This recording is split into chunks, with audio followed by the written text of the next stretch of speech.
straight up, early stage, because we also work with a lot of early stage companies, right? And I feel this is a very different challenge altogether, and probably the toughest journey of the SaaS company or any company, as a matter of fact, right?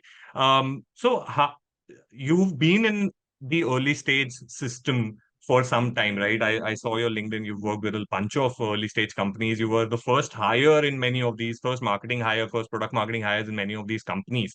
Uh, is there a specific, love for early stage or the early stage challenges that you have? Or was it like by default, this just kept happening? Or was it like a conscious decision that you made? Okay, I want to be in the early stage scenario.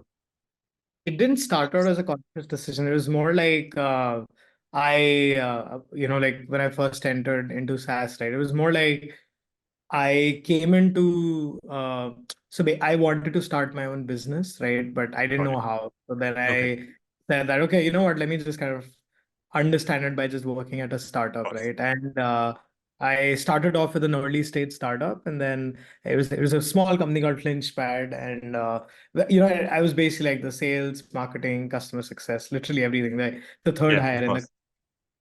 in a team of four, basically. Yes. So I think that's when, like, just working hands-on in all of these different departments, right? Like, I enjoyed that. And then I started writing about my experiences, and then got, like, one or two big breaks after that, right?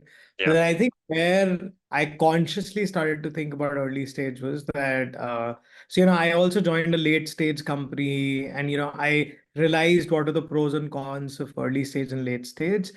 And I got a call with, like, this Sequoia board member, and then I basically spoke with him, and he's like, "Listen, man, there are very few people, in the market that can actually take a company from like 0 to 1 million, and this That's is right. insane space to be in, right? Like, and if Yeah. you have that kind of skill set, I think you should double down on it." And I think that was when I was like, interesting. And at that time, I think this was like maybe 4 years or 5 years ago when I spoke with that Sequoia person. And then he also said that they are investing like 70% of their fund onto SaaS companies. Yeah. So I knew Yeah. the market was big. So that's why I was Yeah. like, just kind of do what I'm really good at.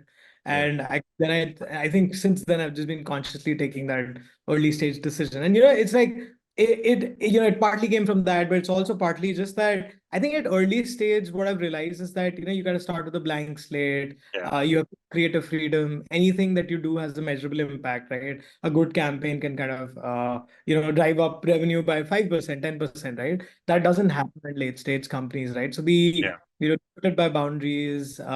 It's more a people management job at that point versus kind of like actually being Absolutely. like a contributor, right? So there are Absolutely. lots of those things. So I think it's more like, what do you vibe with? I vibe with early stage. Yeah, yeah.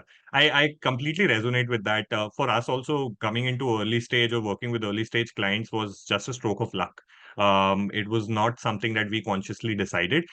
I had a similar experience, by the way, with one of the Sequoia people, who also, when I was telling him that we're working with early stage, a similar experience, similar kind of a feedback was given, and that's why we also ended up becoming Sequoia Surge partners, right? Because there is a big gap in the early stage. There is no support system. The problem I feel that comes in is with respect to at least outside vendors or agencies, even consultants, as a matter of fact, is the cost factor, right? With the early stage, with any other agencies, the cost as a business decision, there is a minimum commercials that they want to charge, and with early stage, that is probably the biggest constraint. But I would completely agree with you. I think the enjoyment or the fulfillment working with early stage, get going from a 0 to 1 million ARR, for example, which is very tough, and the probability is very low, is just next level. Right now, we've started working with a bunch of later stage companies as well. It's not the same. It's a different game. We are earning more, definitely longer contracts also. But with early stage, the fulfillment is something very, very different.